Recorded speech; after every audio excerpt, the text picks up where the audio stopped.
हरे कृष्ण। ओम नमः शिवाय। आज मंगलवार के दिन बड़ी ही दुर्लभ कथा सुनाती हूँ। आप लोग मन चित और ध्यान से कथा का पूरा श्रवण अवश्य कीजिएगा। कथा आधा अधूरी नहीं सुनी जाती है। मंगलवार को जो व्यक्ति व्रत करते हैं उनकी कथा सुनने का बहुत ही फल प्राप्ति होती है। प्रेम से बोलिए अंजनी पुत्र बजरंगबली महाराज की जय। कथा पौराणिक कथा के अनुसार एक बार नैमिषारण्य तीर्थ पर 1888,000 ऋषि मुनि एकत्रित होकर सूत जी से पूछने लगे, हे महामुनि, हे महाबली, अपने अनेक पुराणों के कथा बताए हैं और सुनाए हैं, अब कृपा करके हमें ऐसा व्रत के कथा सुनाइए कि बताइए जिसके करने से मनुष्य की संतान की प्राप्ति हो और तथा मनुष्य की रोग शोक अग्नि श्राप दुख इत्यादि का भय दूर हो जाए। कलयुग में सभी मनुष्य प्राणियों को जीवों को आयु बहुत कम है। इस पर यदि उनके कोई चिंता के कष्ट लगने लगे तो फिर श्री हरि की चरण में कौन अपना ध्यान कैसे लगा सकता है। सूत जी कहने लगे, हे मुनियों, आपने लोक कल्याण के लिए बहुत ही उत्तम बात पूछी है। एक बार युधिष्ठिर ने भगवान श्री कृष्ण से लोक कल्याण के लिए यही प्रश्न किए थे। भगवान श्री कृष्ण अपने युधिष्ठिर की संवाद में आपने सामने कहते हैं, ध्यान पूर्वक सुनिए। यह एक समय हस्तिनापुर में एक राजसभा में योगराज श्री कृष्ण बैठे हुए थे। तब युधिष्ठिर ने भगवान श्री कृष्ण से यही प्रश्न किए थे, हे प्रभु, हे नंदन गोविंद, आपने मुझे अनेक कथा सुनाई है, आज कृपा करके कोई ऐसा व्रत या कथा मुझे सुनाइए जो जिसके करने से मनुष्य की रोग चिंता तथा भय से मुक्त हो जाए तथा उनके पुत्र की प्राप्ति हो। हे प्रभु, बिना पुत्र के मनुष्य की जीवन व्यर्थ है। हे प्रभु, यह नरगामी होते हैं। बिना पुत्र के बिना मनुष्य पितृ नहीं पाते हैं, छुटकारा कभी नहीं पा सकता है और न नरक के नरगामी नहीं होते हैं। तो हे भगवान श्री कृष्ण ने कहे, हे राजन, एक बार प्राचीन इतिहास की बात सुनाता हूँ, आप उसे ध्यान पूर्वक सुनिए। कुंडलपुर में नामक एक नगर था। नंद नामक एक ब्राह्मण, महाविद्वान ब्राह्मण रहता था। उनका गुजारा जैसे तैसे चलता था, परंतु वह बहुत दुखी रहता था क्योंकि उनके कोई संतान नहीं था। उनकी पत्नी सुदंता पतिव्रता थी। वह भक्ति पूर्वक हनुमान जी की आराधना करती थी और मंगलवार के दिन व्रत करके अंत में भोजन बनाकर हनुमान जी के भोग लगाकर और स्वयं भोजन करती थी। एक बार मंगलवार के दिन गृह कार्य में अधिक होने के कारण वह हनुमान जी की भोग नहीं लगा सकी। इस पर उसे बहुत दुख हुआ। उसने स्वयं प्रण लिया कि भोजन नहीं किया। प्रण किया कि अब मैं अगले मंगलवार को हनुमान जी को भोग लगाकर अन्य जल ग्रहण करूंगी। ब्राह्मणी सुदंता ने प्रतिदिन भोजन बनाती थी, श्रद्धापूर्वक पति को खिलाती थी, परंतु स्वयं भोजन ग्रहण नहीं करती थी और मन ही मन श्री हनुमान जी की आराधना करती थी। इसी 6 दिन तक ब्राह्मणी सुदंता अपने प्रण के अनुसार भूखी प्यासी निहार रहती थी, परंतु 7वें दिन मंगलवार को प्रातः काल बेहोश होकर गिर पड़ी। तो सुदंता की इस असीम भक्ति से श्री हनुमान जी प्रसन्न हुए और उसने सम्मुख प्रकट होकर बोले, सुदंता, तेरी भक्ति से मैं बहुत ही प्रसन्न हूँ, तू उठ और वर मांग। सुदंता अपने आराधना देव श्री हनुमान जी को अपने समक्ष पाकर आनंद से विमुख से होकर उनके चरण में गिर पड़ी और कहे, हे प्रभु, मेरे कोई संतान नहीं है, कृपा करे मुझे संतान की प्राप्त करे। हनुमान जी कहे, तेरी इच्छा पूर्ण होगी, तेरी यह कन्या उत्पन्न होगी। उनके अष्टगन प्रतिदिन सोना चांदी होंगे। और इसी प्रकार वह देखकर हनुमान जी अंतर्धान ध्यान हो गए। ब्राह्मणी सुदंता ने कहा, आपकी लोभ अधिक हो गया है। और ब्राह्मण सुदंता ने यही कहने लगी और भगवान श्री कृष्ण ने कहे, हे राजन, वो तो अंतर्ध्यान हो गए। ब्राह्मणी सुदंता ने बहुत ही हर्षित हुआ। उनके यह समाचार अपने पति को जाकर कहे। ब्राह्मण देव कन्या का वर सुनकर दुख हुआ, लेकिन परंतु सोना मिलने की बात को सुनी तो बहुत ही प्रसन्नता हुई, क्योंकि विचार में ऐसी ही कन्या का साथ मेरी निर्धनता समाप्त हो जाएगी। और श्री हनुमान जी की कृपा से यह ब्राह्मणी गर्भवती हुए। 10वें महीने में उसने एक बहुत सुंदर कन्या का जन्म दिए। यह कन्या अपने पिता के घर में ठीक ठाक उसी तरह बढ़ने लगे जिस प्रकार शुक्ल पक्ष की चंद्रमा बढ़ते जाते हैं, उसी प्रकार वह भी बढ़ने लगे। 10वें दिन में ब्राह्मण अपने बालिका को नामकरण करवाए और उनके कुल पुरोहित ने उसे बालकी का नाम रत्नबाला रखा। इसके पूर्व जन्म में विधि विधान से मंगल देव का व्रत किया करती थी और रत्नबाला का अष्टगन प्रतिदिन बहुत सा सोना देता था। उस सोने की नंद ब्राह्मण बहुत धनवान हो गए। ब्राह्मणी सुदंता भी अभिमानी हो गई। एक समय बीतने पर यह 7 रत्नबाला 10 वर्ष को ही हो चुकी थी। एक दिन सुदंता ने अपने ब्राह्मण से कहा, हमारी पुत्री रत्नबाला बहुत योग हो गया है, अतः कोई सुंदर तथा योग वर देखकर उसका विवाह कर देना चाहिए। यह सुनकर नंद ब्राह्मण बोला, अभी तो रत्नबाला बहुत सी छोटी है, इसके पश्चात इसके वर्षी छोटी है। ब्राह्मणी कहे, शास्त्र की आज्ञा है कि कन्या 8वें वर्ष में गौरी, 9वें वर्ष में रोहिणी और 10वें वर्ष में कन्या के पश्चात रत्नबाला हो जाता है। गौरी 10वें वर्ष में पाताल लोक में और रोहिणी में दान करने से वैकुंठ लोक में, कन्या के दान करने से इंद्रलोक में सुखों की प्राप्ति होती है। माता पिता को यह, हे पतिदेव, अगर रत्नबाला का दान किया जाता है तो घोर नरक की प्राप्ति होती है। इस पर नंद ब्राह्मण ने कहा, अभी तो रत्नबाला 10 वर्ष की हो है, मैं तो 16 साल की कन्या को विवाह करवाए हैं, अभी इतना जल्दी क्या है। ब्राह्मणी सुदंता ने कहे, आपको लोभ अधिक हो गया है। अगर 11 वर्ष के कन्या का विवाह नहीं होता है तो उनके मानसिक धर्म रक्त का पिता अपने बड़े भाई भ्राता को पान करना पड़ता है।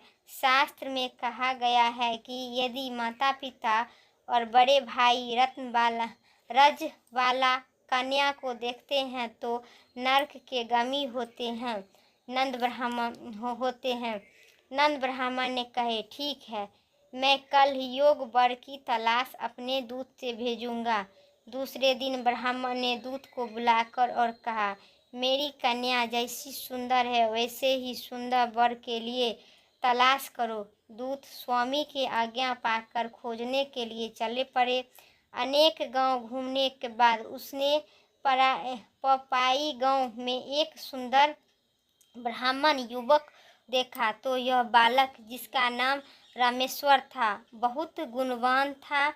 रामेश्वर और गुणवान दूत ने इस सुंदर गुणवान को पुत्र को बारे में अपने स्वामी को पूरे विस्तार से बताए।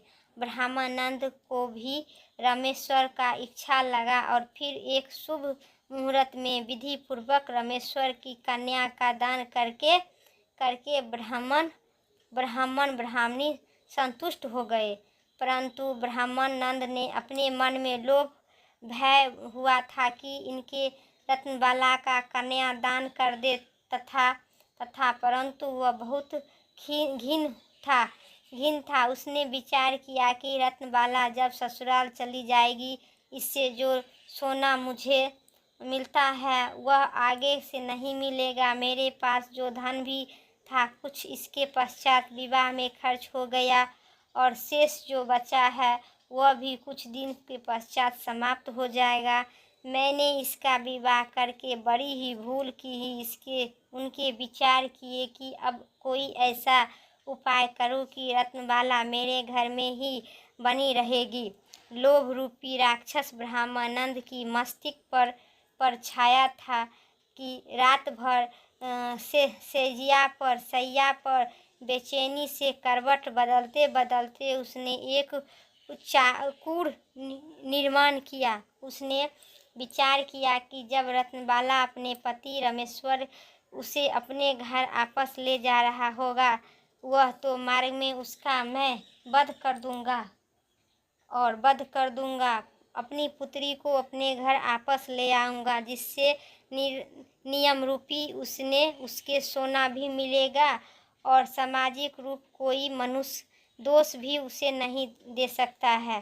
प्रातः काल हुआ। नंदबाला ब्राह्मण उसकी पुत्री सुदामा अपने जयमाता जमाई तथा पुत्री को बहुत सारा धन देकर विदा किए। रमेश्वर अपनी पत्नी रत्नबाला को लेकर अपने नगर की तरफ चल दिए। तब धन देकर विदा ब्रह्मानंद महालोभ में भस्मीभूत हो गए। पाप पुण्य के विचार भी भूल चुका था। अपने भयंकर चाकू से निर्माण कर कार्य रूपी देने के लिए उनके अपने दूतों को मार्ग में अपने जमायु को वध करने के लिए पहले से भेज दिया था।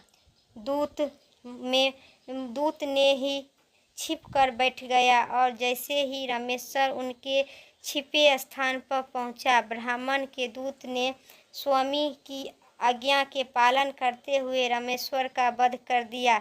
इसके पश्चात उनके यह समाचार ब्राह्मण तक भी पहुंचा।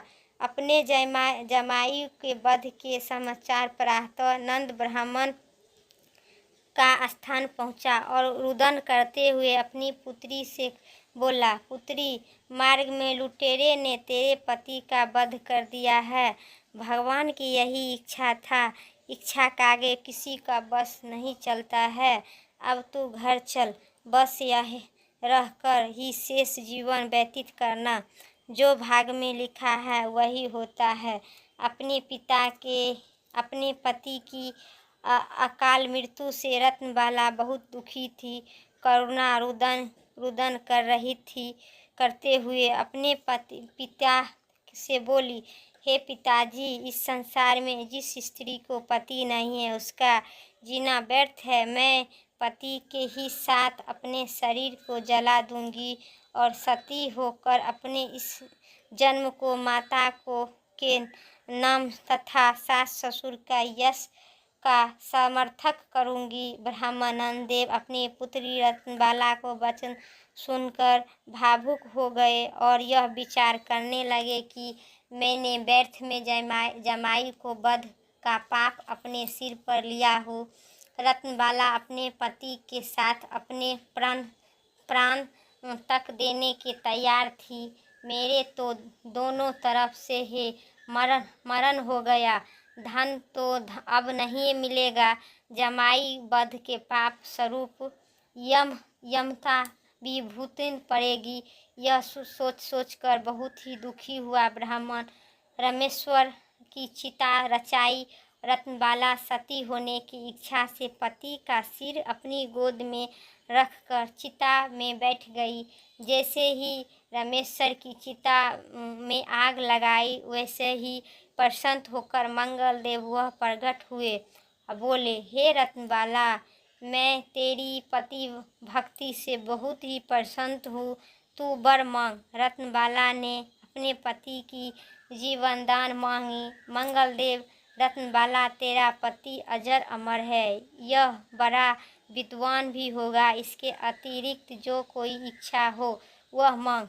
हे रत्नबाला ने कहा, मैं यहाँ हे आग्रह करती हूँ स्वामी, यदि आप मुझ पर प्रसन्न हो तो मुझे यह वर दीजिए, जो कोई मनुष्य मंगलवार का व्रत के दिन प्रातः का लाल पुष्प लाल चंदन से पूजा करे, आपका समक्ष स्मरण करे, उसे रोग शोग न दे, व्यंजन न दे और विरोग न भी दे, श्राप अग्नि तथा शत्रुओं का भय से दूर रखे।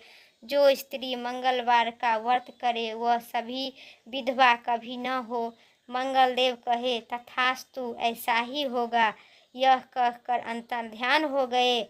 मंगलदेव की कृपा से रामेश्वर जीवित होकर रत्नबाला के अपने पति को पुनः प्राप्त कर बहुत ही प्रसन्न हुई और रामेश्वर अपनी पति पत्नी अपने नगर को चले गए। इसके बाद दोनों पति पत्नी मंगल देव का व्रत प्रत्येक मंगलवार को करने लगी और मंगलदेव की कृपा से लोक का सुख ऐश्वर्य भोगने लगा।